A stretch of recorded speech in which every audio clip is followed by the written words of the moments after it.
Hello, my name is Edith and I am the founder of LiveTheBuzz, which is a mental health awareness organisation based in the UK. And today we will be speaking to Slum Village about preventing young people from having to self-medicate, how to better support young people with mental health, and also how to deal with grief at a young age. Thank you, enjoy. So starting off your guys' career with, it was 1996, Fantastic Volume 1 came out. And, Yes. you know, it was an amazing, revolutionary album. And since then, you've done multiple collaborations, multiple albums. Yes. Can you tell me what your kind of takeaway, what you've learnt, what the, can you, can you help me to understand what the Slum Village journey has taught you about self-expression? Oh wow, that's a big question. But I would say this: I learned that me being there from day one, I learned that it's a journey, it's a process. You know what I'm saying? So you have to sometimes, you have to let go. Sometimes, even when you don't feel like you need to, you have to learn. You have to grow from situations, and you have to reevaluate. That's really hard for certain people to look at what they had or what they get and just reevaluate and see where you are today versus, you know what I'm saying? So those are the things I learned off my 20-year process. Yeah. You know what I'm saying? Yeah. So, Yeah. and some of those was kind of tough. So, you know what I'm saying? It wasn't easy, but I'm happy that I did do it, and I'm happy that I stuck with what I'm doing here, and it made me stronger eventually. It got me where I'm at today. Yeah. Yep. I would agree with him. I think self-reflection is key with everything, with how you treat people, to how you deal with business. To see what you can do better, what your mistakes were, as well as evaluating other people's stuff, but not being stuck in the past and constantly moving forward and trying to progress and be better. Yeah. So I wanted to move on, and my next question is, what does mental health mean to you? Well, it means a lot to us because we've dealt with Yeah. many of our members, you know what I'm saying, dealt with mental health issues. So by 10 was schizophrenic and bipolar. So, but we didn't even know that. See, the problem is sometimes in the black community is that it's not being diagnosed. So we just think, oh, he's eccentric and he just, you know what I'm saying? We didn't know. Like until later down the years, like, okay, wow. Self-medicate. He really doing this. And then when he realized it, he was medicating wrong because he was trying to medicate it with drinking and drugs, and that's not the case. What you should be doing at all when you're talking about mental. And then we found out his sister had it as well, and we found out the way we found out that is on a video shoot. She was supposed to sing on this video shoot, and then she had a episode, Right. and it was really bad. It was bad. Right. You know what I'm saying? So, Yeah. and that was the first time we was looking like, oh, okay. Something going on. Yeah. So, so once I dealt with it a couple of times, then I understand how, you can deal with it, you can be with it. I know people who are functioning because they take their medication and they're good, but if you don't, or if you don't, talk to someone or something, you know what I'm saying, it becomes an issue. Yeah. Yeah. Yeah. I think it's so important shining a light on late diagnosis and self-medication. Yeah. So my brother, he has schizophrenia, and he lives with it. For many, many years, he was self-medicating. Right. And I think it's something that's not really spoken about or discussed, but is also, is needing to shine a light on, because it's a reality for many people. Yes. What about you? What do you believe mental health means to you? I think mental health is, everybody needs to evaluate it. Yeah. Even people who aren't diagnosed just need to unplug sometimes to keep them from ramping up. Sometimes I have to just watch what I'm consuming, you know what I'm saying, from TV to, because everything affects you. So it's like, even me, I don't have any issues, but I know that at a certain point you have to unplug and reset, whatever that is, whether that's through prayer, Yeah. family, whatever it is, and just do what you need to do to keep yourself operating at your highest level. Yeah, that's beautiful. I think self-regulation is so important, especially like shining light on ways that you like maintain your own mental health and maintain Right. your own well-being.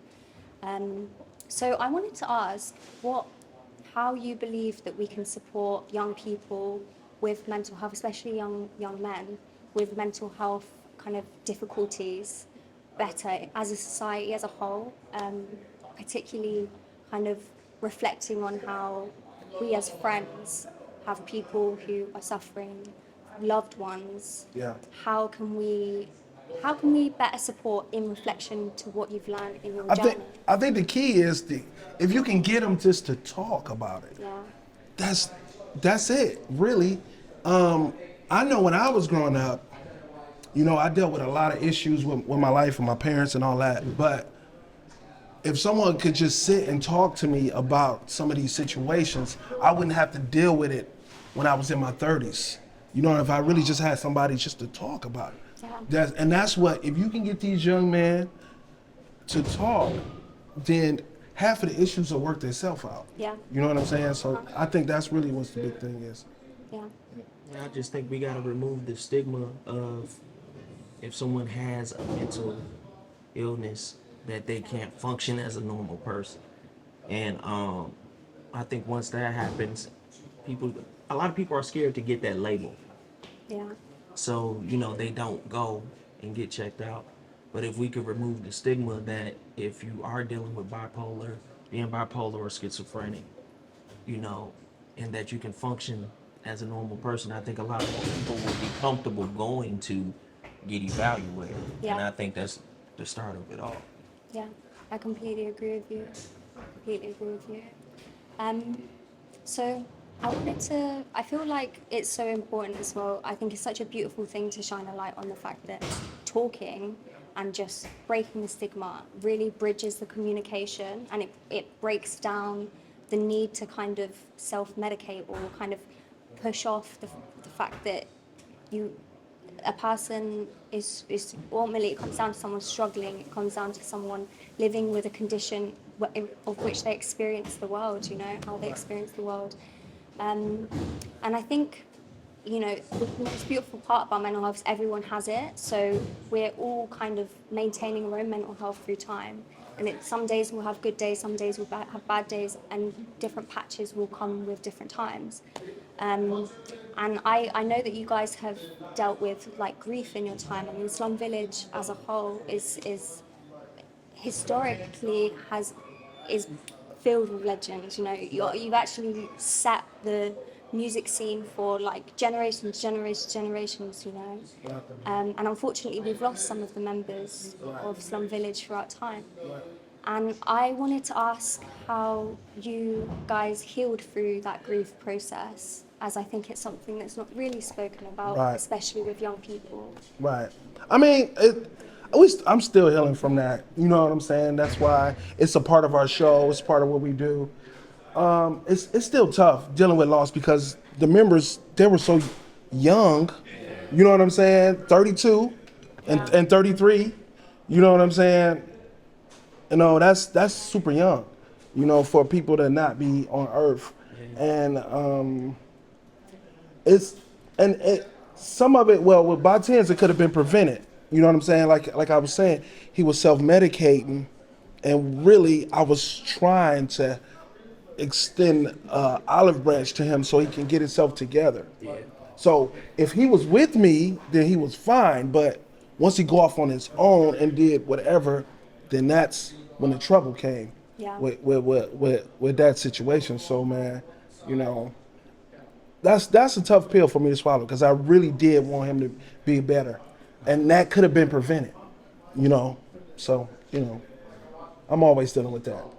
With Dilla, he had a sickness I didn't even know about until it was bad. You know what I'm saying? So that's just the cards you draw sometimes with him. So that was sad too. everything he said, man. I don't think you ever really heal Yeah. when you somebody passes unexpectedly, Yeah. and you feel like you never got a chance to have that last conversation. It's the closure, isn't it? Yeah. Yes. So I think that's something that you never really get over. It's just something that you learn to live with, and you try to honor them. But like he said, continuing having them present in the shows. You know what I'm saying? Tributes and just doing all you can to keep the legacy alive and keep people from forgetting the people that paved the way. You know what I'm saying? Especially in our situation with the group. I think it's so. I think that's really real, and I agree with you. I don't think it ever gets lighter. It's still the same weight. I think you get stronger in yourself, so you're able to carry it. Whereas like one day you could feel like it's like almost like a boulder on a mountain. Like you look at it and you're like, I would never be able to carry that. That's something that I would never be able to push. And then day by day, time passes and it doesn't get easier. It just becomes something where you learn to live with the understanding that that's just the way it is. And I think it's about being like compassionate with yourself. So as a way of like maintaining your own mental health and helping yourself to heal through that part of the what ifs, what could have been, I think one thing I got taught was it shouldn't be what I should have, it's I could have. It could have happened, but it didn't happen, and that's okay, because it was just the way that you felt like it needed to be in the moment. That's what your self thought was best in that moment. But can you talk about some of the ways that you do deal with kind of self-compassion and helping to kind of heal that space and that hole that grief? Right. I mean, I think the older I get, the more selfish I get. I mean, and It's a good thing. I love selfishness, but you got to be because I learned that people have a way of putting you into situations that you necessarily don't have to be a part of. So what I do, I detach. Yeah. And the older I get, the more I want to detach. And the more I want to find my self space, the more I want to get into my zen. And I appreciate that. I need that. So I don't let anybody take that away from me. Yeah. You know what I'm saying? So that's what I do. So when I do this, I go, whether it's somebody I'm with, a woman or anything, business, I'm gonna take me some 3 time. Yeah. You know what I'm saying? Yeah, you got to put yourself first. Yes. Little Sim said it best. Right, You got to right. put yourself first. Yes. Yeah. So that's what I do. And if people just do that more, they won't let things get so far and so out of hand. Sometimes you got to take some time for yourself. I don't care. Yeah. You know what I'm saying? And it's okay. Yeah, I think it's so important though. I think as young people, like losing other people, there's just no guidance out there. Like you just don't you can't even really be there for other people unless you're there for yourself first. Yep. And that's why you have to put yourself first. And especially with grief, especially when you're in a room full of people that are grieving from soul, Right. it's like, well, I can't lean on you. We can lean on each other, but I have to put myself first and heal myself first, so that then I can help other people. Right. Yeah. And it's so important. Yeah. Did you have anything, RJ? I just unplugged. If anything, if it's not bringing me peace, Yeah. I realize I don't need a whole lot of people in order for me to be happy. Yeah. Only the people that matter is what I keep around. Other than that, you're at a distance, so you can't affect me like that. So for me, that's just better for me. Yeah. I don't have to worry about being on guard all the time. Yeah. So I find that better. Yeah. Anything that keeps the peace is what I keep around. That's nice. I think that's good, and it's important. I think it's important for young people to understand that being in a safe space within yourself is the key to inner peace. Whereas if you're consistently in the fight or flight, which I think a lot of people who grow up in environments like myself where there was a lot of kind of crime, and there was a lot of like, you always had to make sure you knew who was behind you and who was in front of you. You know what I mean? It's basic street, like just you had to have a lot of street smarts to you. So in those environments, you kind of almost grow up where it's normalized, and it's normal to feel consistently like, you know, a little bit like, you know, watching who's around you and watching what's going on. You know, you have to be mindful all the time, but that means that your mind is always full, you know. And I think that's it's important and really beautiful that you guys are shining a light, and I think it's going to help a lot of people to hear kind of your perspective and how you guys have healed through it. Yeah. I mean, I dealt with a lot growing up like that, dealing with those situations, but even when I was young, I had a positive outlook. So even though my situations was bad, I wasn't here. While this was going on, my brain was over here. Yeah. I'm on my music, I'm on this. I don't even see this right now because I know this is temporary. But everybody is not as strong-willed as I was as a young man. You know what I'm saying? Everybody don't have that. And for those people, they may need more conversations than I had, because I had none. And I just had to find some friends that helped me out of the situations that we had and we built together. My friends helped me. It wasn't even my family, it's my friends that got me to get out of this. So just doing that and us having an agenda, it kept me out of a lot of situations, from selling drugs and doing anything negative. I just did the total opposite because I had friends there. Even though all those things was around, I could have did a lot of situations, but it wasn't even in my brain. I was already, and I think sometimes people just need a conversation, need somebody to talk to, need somebody who feel how they feel. You know what I'm saying? I had a batch of friends. Yeah. But you also knew your friends weren't condoning either. Right. Because you had the right group of friends. And I think that's the most important thing is the right group of people. You know, I had friends selling drugs, but they was like, you know what? You're not coming with us. I'm gonna drop you off at the studio. Right. And we'll see you later. You know what I'm saying? Do your thing. Do your music thing. Yeah. So it's about having the right group of friends to help you get to where you're trying to go. I think that's problematic as well gang culture within in England is problematic because young people are being groomed. I've watched my friends having life sentences, you know, like for being groomed into a position where it was their only choice. They had to go out and sell drugs because they had to help their mum pay rent and they had to help their mum buy nappies. I've seen that firsthand. And I think it's not so much about the individual for the blame. I think it's a systematic issue. Right. And it goes into, it goes hand in hand with more underfunded communities. Yes. And different minorities within the communities itself. So these young people are being groomed into the environments. But it's interesting. For me, it was my older brothers and sisters that as soon as I started hanging around with the wrong people and they heard, they were like, you better try. Because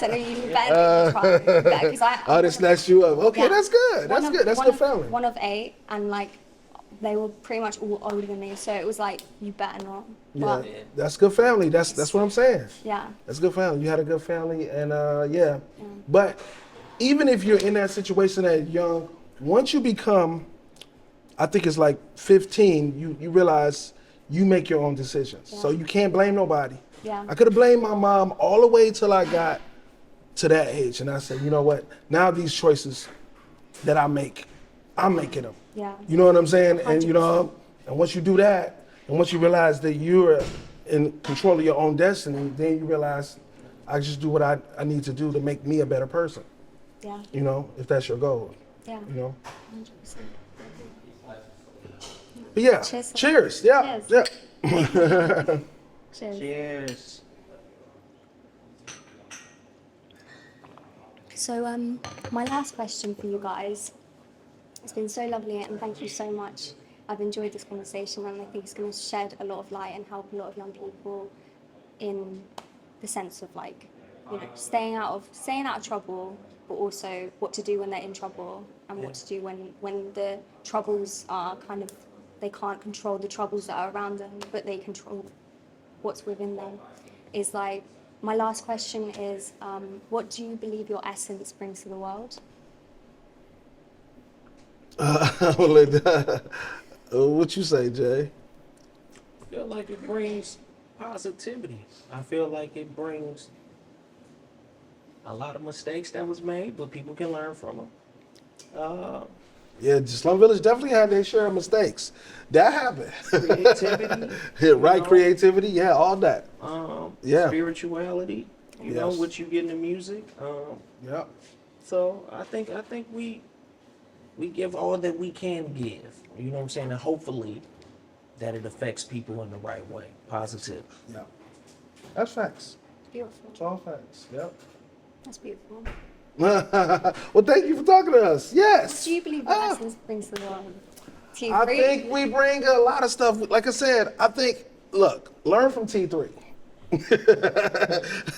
Take T3's word.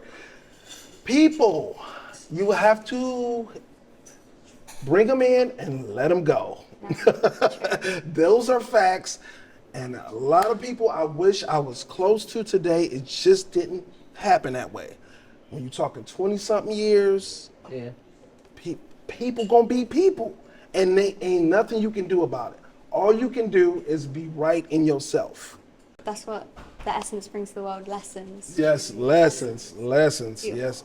Well, thank you so much for today. Thank you. No, thank you. That was all love. Appreciate Yeah, it. this is easy breezy. Yeah. Thank you for watching today. I appreciate all of the support. Don't forget to subscribe and like the video if you want to. Also check out our previous videos with Joe Gilgan and Benjamin Zephaniah.